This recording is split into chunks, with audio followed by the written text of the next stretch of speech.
it's not just your brand, it's how you show up on the phone, right? It's how your email looks, right? This was how it used to be, right? But now it's TikTok, it's Instagram, it's Reels, it's having an opinion on YouTube, it's all of these things. It goes way further beyond. Yeah, I think every detail of a brand should come together and be like one. In our very first podcast, we sit down and discuss some important topics that have been bouncing around the office for the past weeks. We ask, is your logo your brand?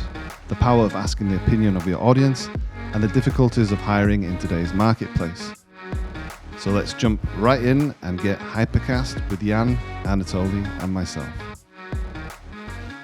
I wonder myself always, like, for example, Katy Perry, or I don't know, what's the name of them? Why does Katy Perry not have a logo? Yeah, they have a logo, but I think nobody really cares about their logo. So yeah. It's strange to I don't think they need one. So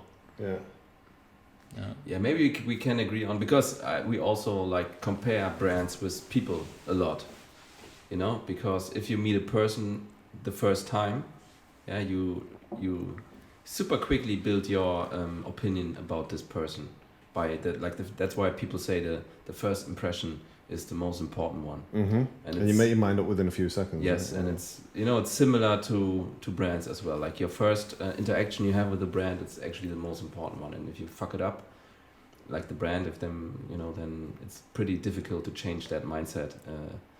And if you meet a person, there's like a lot of things you see. It's not just the face, or maybe on LinkedIn, but it's like, what does the person wears, and I don't know, if just one shoelace is open, then you might be okay. But if you see like some salad between the tooth, and like the fly is open, then your impression is like, tucked into your t-shirt. That looks a bit shady or whatever, and then it's really difficult to actually change that in the long term. So I think, and that you can really, that's a good comparison. It's with brands, it's the same. They should definitely close their fly.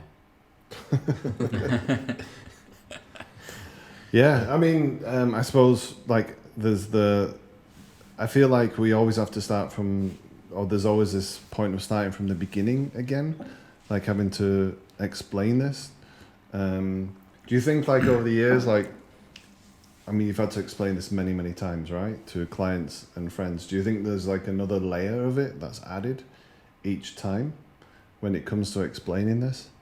Because I feel like there's the fundamental of saying, okay, your logo is not your brand. Then you have like a plethora, like many, many different touch points, okay, that keep appearing, like that become more and more important. Because it was at one point, it was like, it's not just your brand, it's how you show up on the phone, right? It's how your email looks, right? This was how it used to be, right? Yeah. But now it's TikTok, it's Instagram, it's Reels, it's having an opinion on YouTube, it's all of these things. It goes way further beyond. Yeah, I think every detail of a brand should come together and be like one. So it's like a clockwork for me, for example. So every part needs to be fit in, and also the logo as well. So when you have a loud brand and then you have like a really tiny, small, thin logo somewhere, it doesn't work well together mostly. So and I think it needs to be like a really perfect Swiss clockwork or watch. So when a part is missing or doesn't work well, so the watch don't work. But that's what I mean. Do you feel like those complications are getting even more complicated? Yeah. Sure. Yeah. Yeah. But how do you deal with this? I think there's the point of like, choose your weapons, right? Your weapons of choice. You can't show up on every platform. You can't do everything, and expect to be good at this idea of a jack of everything and a master of none. You can't turn up on, or can you? Can you turn up on every single platform and be consistent, or should you choose where you want to show up and have an opinion that's You know, you can have a similar opinion, but have the right spot that you turn up on and do it well. I think that's also like one thing Martin Neumeyer says. He says like that brands or like organizations, they cannot like influence what gut feeling the people have, or that, let's say, they cannot change it, but they can influence it the other way around actually. And you need to accept that your brand is like a living thing, yeah. So it's, you know, it's also like a person. It grows, you know, it matures, and you have to accept that and always try to adjust, you know, at you know, with the channels you have, and the way you show up. And just maybe it's also important to get like feedback, like how you are perceived from someone else, because there's always like a you have like your own opinion about your brand as a brand, but like people from outside might have a completely different opinion about you, and you need to have this outside opinion to actually understand what you can change to be closer to your own to what you expect from your own brand. How would you do that? Just ask. There's actually, I mean, I laugh at that, but that's actually, I think something that is not done enough. To be honest, like, no, it's not. Yeah, I think I definitely in certain industries, especially from where I've spent many years now, is actually doing UX workshops and UX labs and actually asking questions and trying to learn from them. I suppose the old school method was focus groups back in the day, like years and years ago, like from, I don't know, when was that, like 60s, 70s, 80s, I don't know, when there was like, I know you see this, what was the show called? The advertising show? Where they were always smoking? No, Mad Men. That's it, yeah. When I think about focus groups, I think about Mad Men, right? I think about way back then. That's when they were getting like doing the Hausfrau test and all this kind of stuff that I kind of was always hearing kind of thrown around. But kind of going back to what I was saying is like, I don't see this happening. No. Yeah, people are afraid of getting outside perspective, I think. Yeah. I think it's super important. I think you need to put your ideas out there and put them on the line. I think brands are a work in progress, right? They're not never really done, and they shouldn't be. And I think that's a really exciting and brave space and place to embrace. Yeah. I think as a company. Yeah, I think when they are like when somebody design a brand and then it's finished, we wouldn't have so many designer out there. So it's always they need to adapt to new media, to new situations and so on, and like a living process. It's really cool. And I think what we try to do is like to give a visual direction. So, and I think the brand should be like fluid and adapt to every media and so on, and not to be like, okay, this is like A4 format and this is how it should looks like, and this is like smaller size and so on and so on. And I think the system around the brand should be like a person who have a Kleiderschrank, what's the name? Wardrobe. Yeah, so they can change the clothes. That's an interesting perspective. But still we are kind of same, right? So and it's really important. And I really so there's a Sunday pajama in it, and of course, right. The date night smoking.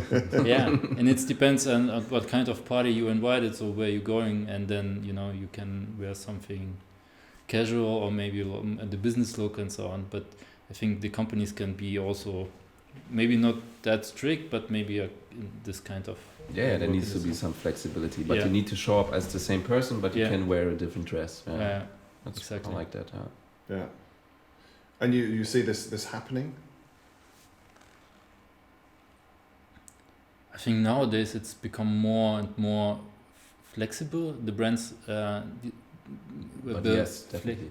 flexible because they need to work on so many different Platforms as well. And then it's also get boring when you have just maybe 2 colors and so on, or 3 colors, and and then you need to stick all it, or maybe you have a special form as a key element, and it's just one form. Like for example, circle. You can do a lot of a circle, but when it's like the circle in the middle of everything, so it becomes boring over the time. And then after two years, you can't see it anymore and say, I need to design again one circle in the middle. So, and that's why you need a kind of flexible approach to everything. So, and it can be loud, can be less loud, and so on. For example, when you do a campaign for new employees and so on, you know how you can do something different. Of maybe you want to be attractive to new employees who are students at the time. So you go there and you need to be more friendly, more warm, more. Younger as well. So even if you are really not older company but mature company, so you need to be attractive to them as well. So you need to try to speak the language, and sometimes it feels awkward when it's not in your DNA as a brand. And you don't post your TikTok videos on LinkedIn. And some people do. You shouldn't. I think it's always when you watch some big companies, they do something like something cool. It feels always like, oh gosh, please stop it. Many times. So but I think the expectations are also high as well. Like I think there's much more variables in brand. You know, when we're designing a logo, we always think about how that can actually be translated onto different platforms, and how it can actually move and be animated. And we talk a lot about brands in motion as well, and also sonic branding and stuff like this. And I think that it was becoming relevant a few years ago, but now it's just becomes like a standard thing that you need to tick those boxes right from the beginning of designing a logo. For example, after we've built the foundations and everything, because we need to understand those first, right? To understand the nuances of the motion that we're creating and all these kind of things. But once we start to implement that into logos, we have to think way further, right? We have to think about how the character can be played inside that logo once we take it out of a static environment. Yeah, definitely. Yeah, it's very important. Definitely, but I mean, I see this more and more, and I think when we're looking for inspiration, if you look at MailChimp, for example, it's a classic. Or you jump into any blogs. There's always the thing that captures the eye and gets people excited is motion. Of we course. see this in presentations. We see this when we're putting our work together. We always put motion. We always see the next level of interaction, and just because it's just more and more important. I think the motion is a big thing, and when I see my kids, for example, when they have watched some animation stuff or cartoons and so on, they get completely into it. So I think it's the same for adults, right? It's you see the reaction of clients or friends who are seeing the work, and you make something bounce. Such a simple thing. Jaws drop. It's great, and we should be using that, working with that. Of course, and I think it's coming more and more in the future. So it's already. Let's hire a motion grapher. Motion design, 100%. That actually leads me on really nicely to the next topic. I like that. Very, very smoothly done. And that's actually hiring. Okay, so I think it's an interesting topic to talk about because we know there's lots of small studios, right? Especially around us and within our network, and we've had these conversations again over the last couple of days, and they come back to us and say, how do you scale? How do you do this? How do you do that? And it's a big topic, right? Taking that leap of bringing people on. I just wanted to kind of open up the floor a little bit and get your opinion on hiring. I mean, how do you see that moving forward? I mean, we took Anatoly on, giant leap of faith, but it turned out good. But yeah, like, I know myself, I was a freelancer for a long time. There's no way I ever wanted to be employed. You know, how do you make like a space or an idea or what you're doing attractive to potential people? It's difficult to say, but I can say for me... Because you came, right? Yeah. So for me, for example, I'm always looking for style, or I want to express my kind of vision. Let's call it design excellence. Yeah, design excellence. Yeah, that's but I like it. but it's also opportunities and you know how the if it's fun to work here. So it's really important. And for me, it was no brainer because I know you already like for 10 years, so it was really easy. But when you start in a company, you get to know the people after half a year or something, maybe. Yeah, it Longer. It takes a while. So definitely longer than an interview. Yeah, and then then everything when everything is fine, it's all cool. But sometimes it's not. So and then you really get to know each other, and I think it's also it's all about feelings and so on and so on. And when you're in a company, and then when you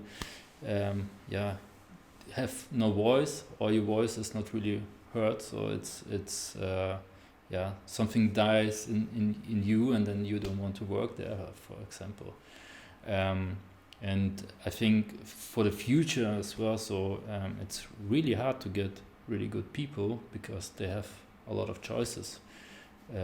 And I think the new generation who listen to Chris Do and all the influencer out there, they become really self-aware, and they know what they're doing and why they are doing this stuff and where they want to go and what they're worth. And this is also and I think when we started, we learned from books. I think the internet thing was not that big. It's kind of started to become big, and I just heard from agencies that they work all night and so on, and on a weekend, and it was definitely nothing for me. So, and I try always to avoid this kind of work atmosphere, and I never work. That's why I never work in a bigger agency or agency before. I was looking always for opportunities and try to get cool jobs. That's mainly my purpose, or what I try to do. But I think nowadays the younger generation, they have all the tools, they can learn so quickly, and what I see, it's like involving and so on. It's really cool, and I like the direction where it's going. But at the other side, so the client needs to pay more, right, for the service, and I see definitely the direction also for UI, UX, and so on and so on.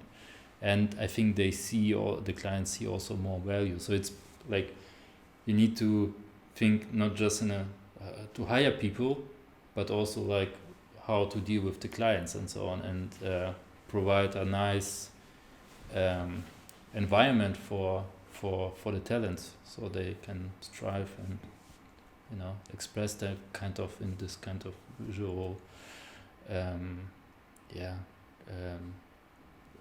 box or whatever. Yeah, but I think community is a super important part. Yeah. And we can collaborate remote and hybrid working will from now on, I think, always be there. But I still feel that there needs to be a balance between the two.